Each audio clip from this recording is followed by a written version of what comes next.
Hello there, in this video I'm going to talk you through Surds, which is one of my favourite topics. It's a fantastic number topic just in its pure form, but it's also something that's really useful that we see in lots of other areas of maths. For example, Pythagoras comes up a lot with Pythagoras and anything kind of triangular, so you see it in trigonometry. If you take A-level maths, you are going to need to use Surds quite a lot, partly as a pure part of the topic, but also because it will come up whenever you see triangles, so it will come into your mechanics, your study of forces and their effects on particles as well. So in this video, I'm just going to do a very basic introduction. So if you've never seen Surds before, this video is for you, or if you're coming back to it and you're wanting to do a bit of revision. Okay, so before I start doing any questions, I just want to talk you through what a surd is. A surd is basically a square root where you wouldn't get a whole number answer. So for example, square root of 2 is a surd because if you typed square root of 2 onto your calculator, you would get a very long decimal. And in fact, that decimal would carry on going forever and it wouldn't form a repeating pattern. It would be an irrational number. An example of an irrational number you've probably heard of before is pi. That's an infinitely long decimal that doesn't form a repeating pattern. Okay, so root 2, just like pi, is also irrational.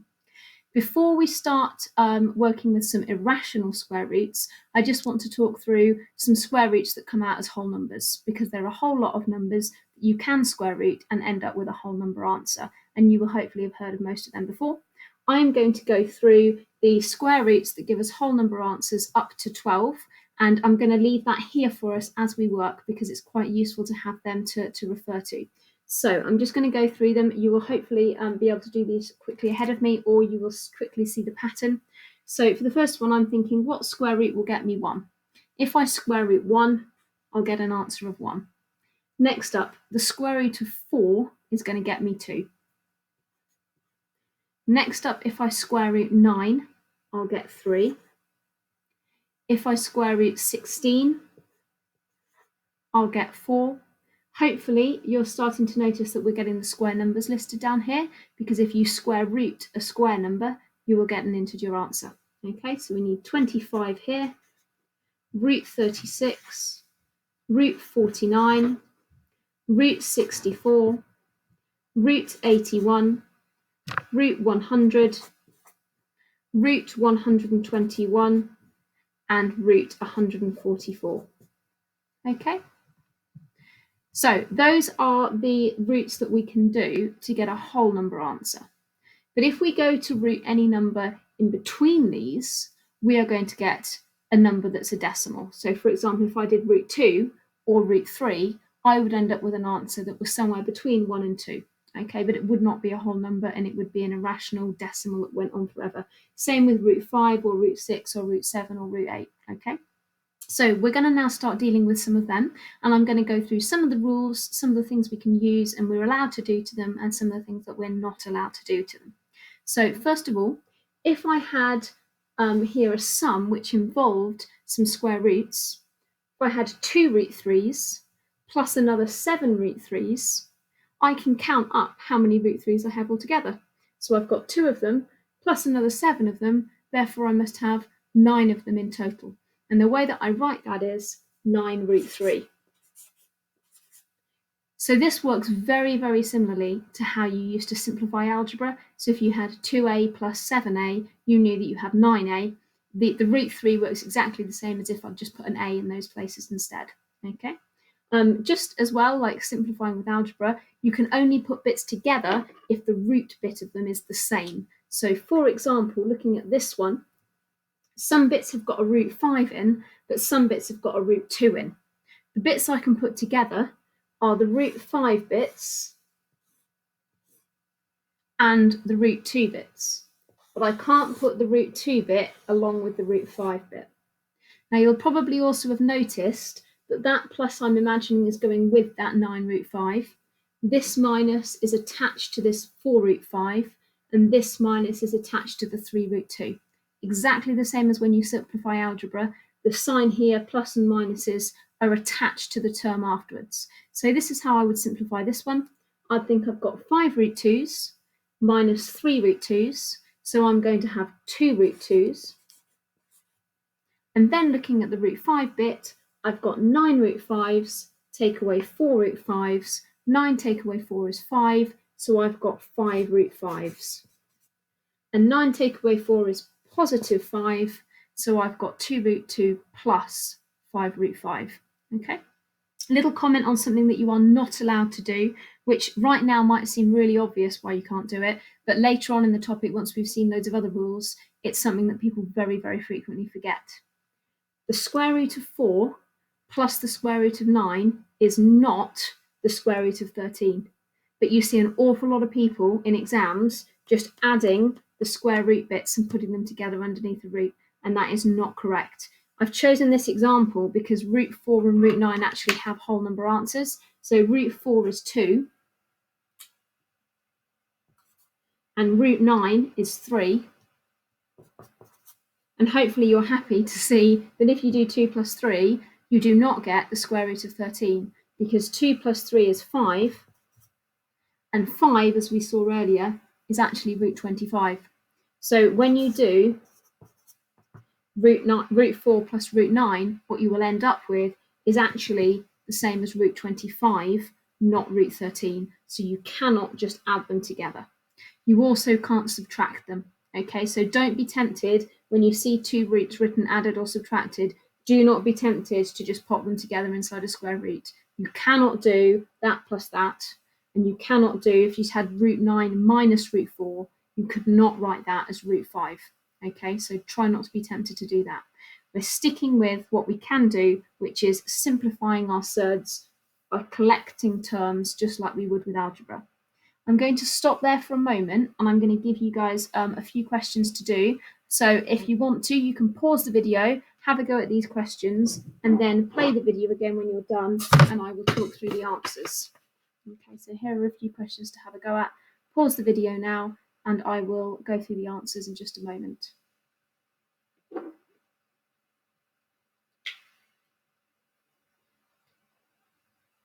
Okay, so here are the answers.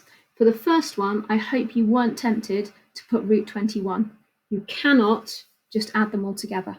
If you've got a root 7 plus another root 7 plus another root 7, you have 3 root 7's. For this one, 4 root 2's plus another 8 root 2's is 12 root 2's. For this one, we're going to put the root 11's together. 5 root 11's take 2 root 11's, leaves us with 3 root 11's. Sorry.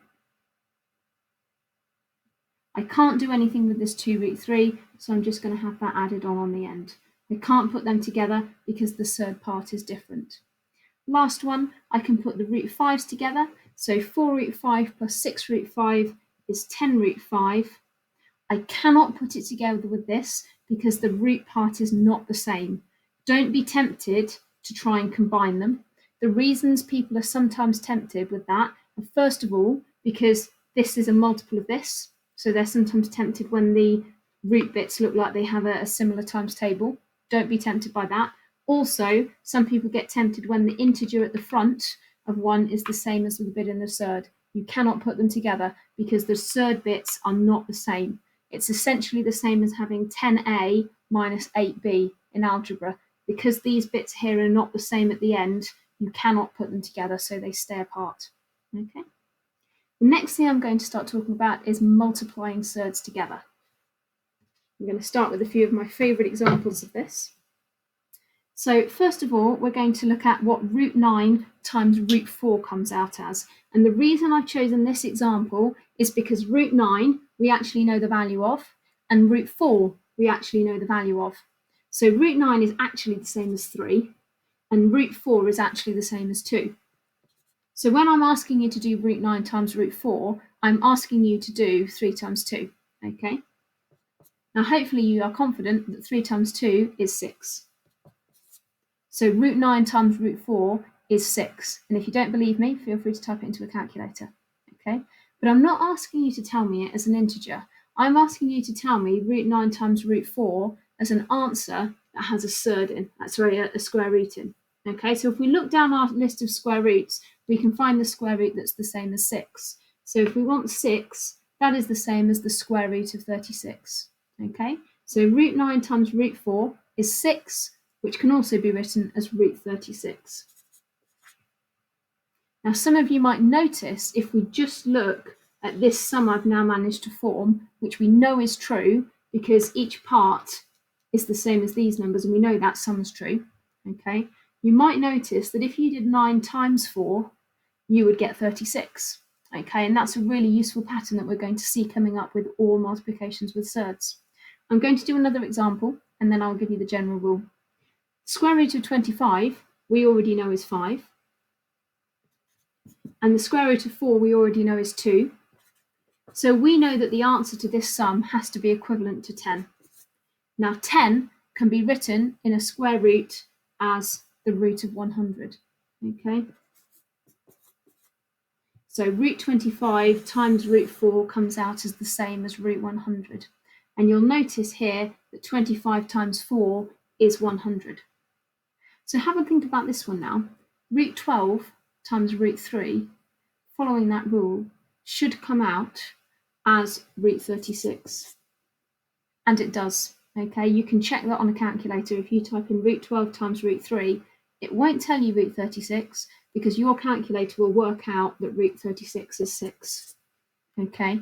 But you can check that root 12 times root 3 does actually end up as 6 because this rule works. So with surds, although you are not allowed to add them together, you are allowed to multiply them. So root A times root B is equal to root of AB. And we're going to start using that as a way to simplify some surds. So first of all, I'm going to look at the square root of 60, and I'm going to think about some different multiplication sums that would make me 60.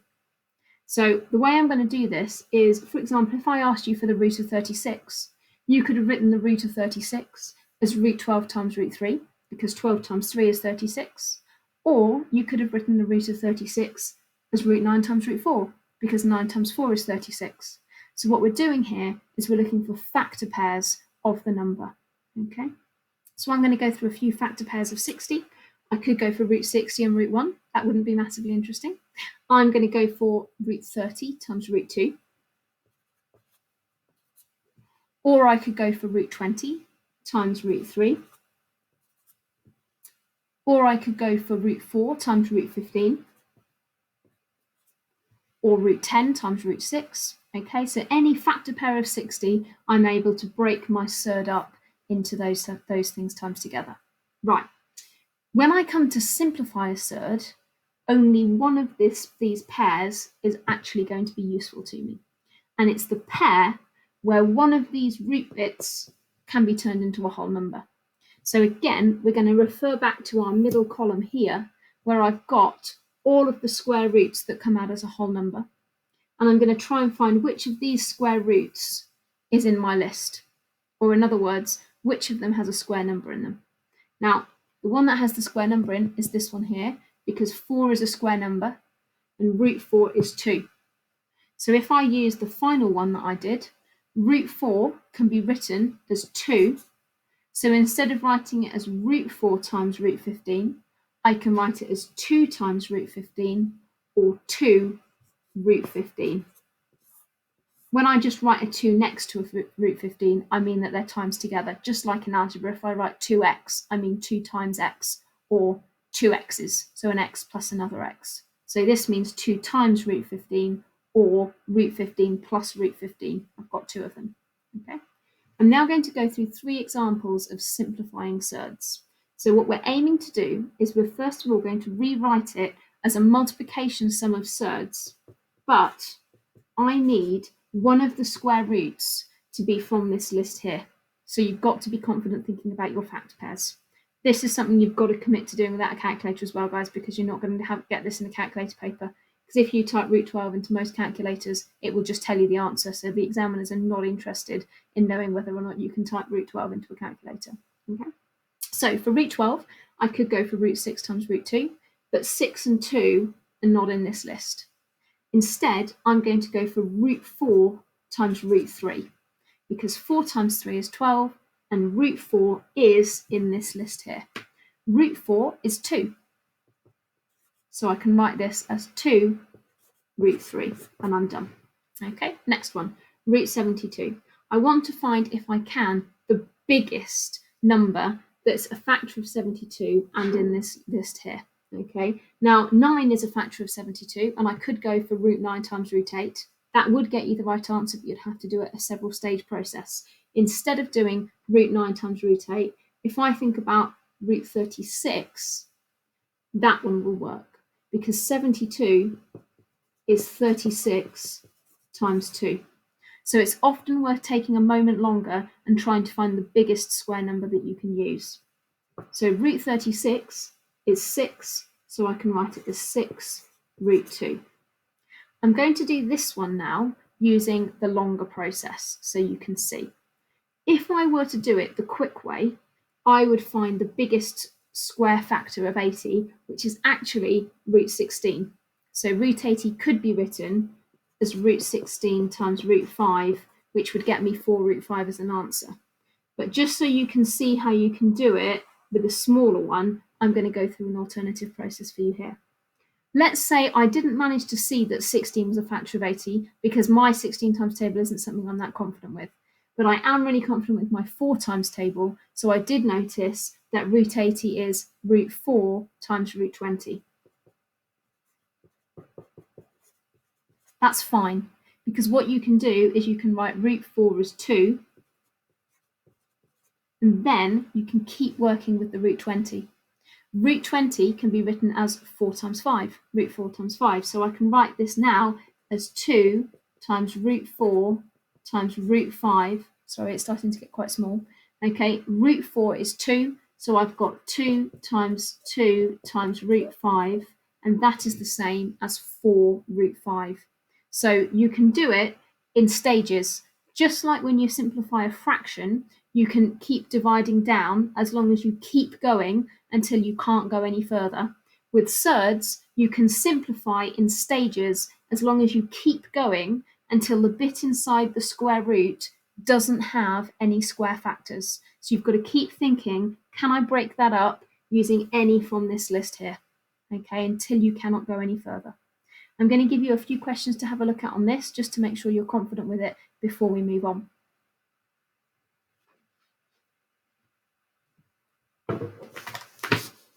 Okay, so here are 7 questions on simplifying surds. You follow the same process that I followed here, and I'm going to leave up this list of roots that you're using to help you along the way. So pause the video for a minute and then have a go.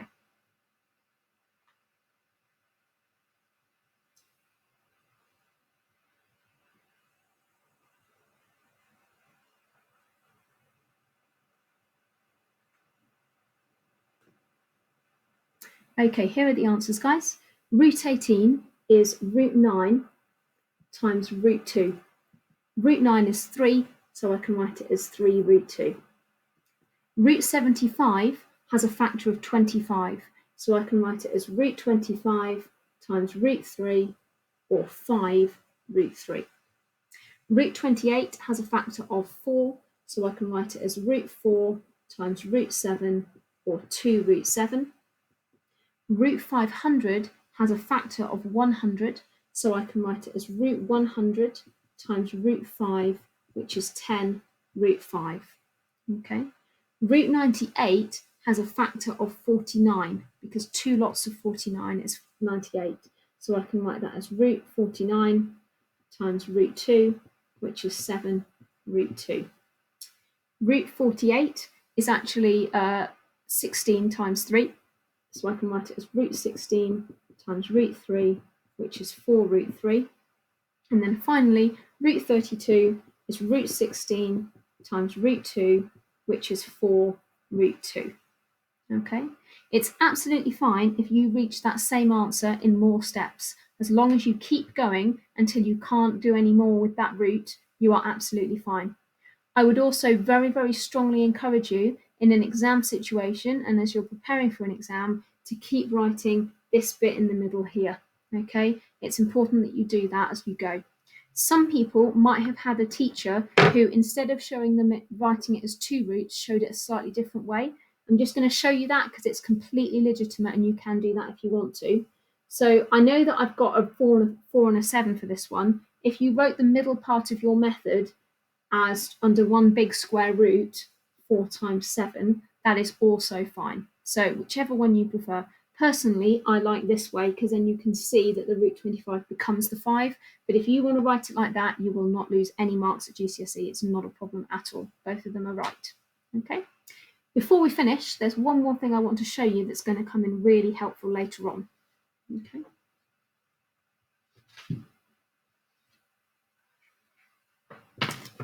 So for these, we're going to be thinking a little bit like here when we were putting things together. So if you multiply the two root bits together, you can put a surd together rather than what we were doing here when we were breaking them up. For these ones, we're going to put it into one root. I'm going to just do the first one and then I'll pause and stop talking while you guys have a think about the others. Okay, so root 5 times root 5, I can times those two numbers together to get root 25. The square root of 25 is actually on this list. It comes out as 5. So the square root of 5 times the square root of 5 comes out as 5. Okay, I'm going to pause for a minute so you guys can have a go at the rest of the questions.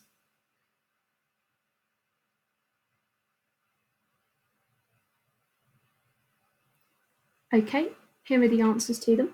Root 7 times root 7 is root 49, which is 7. Root 2 times root 2 is root 4, which is 2.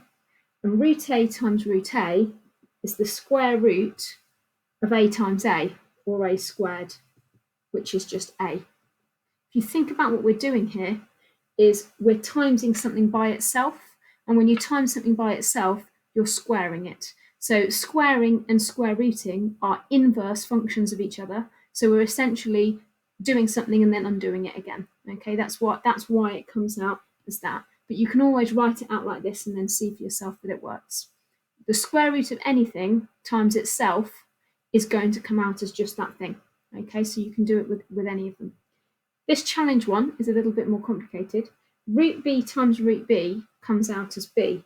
So this bit here is going to equal to b. So we're doing b times root b, which can be written as b root b. And I wanted to mention that one because I've seen in some exams questions like this in algebra where they're wanting you to realise that a root times itself can be written as just that thing. I'm just going to show you one more very quickly before I finish this video.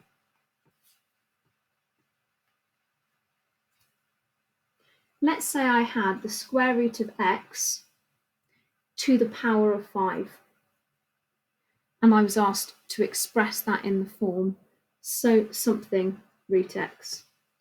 Power of 5 means times by itself 5 times. So this means root x times root x times root x times root x times root x.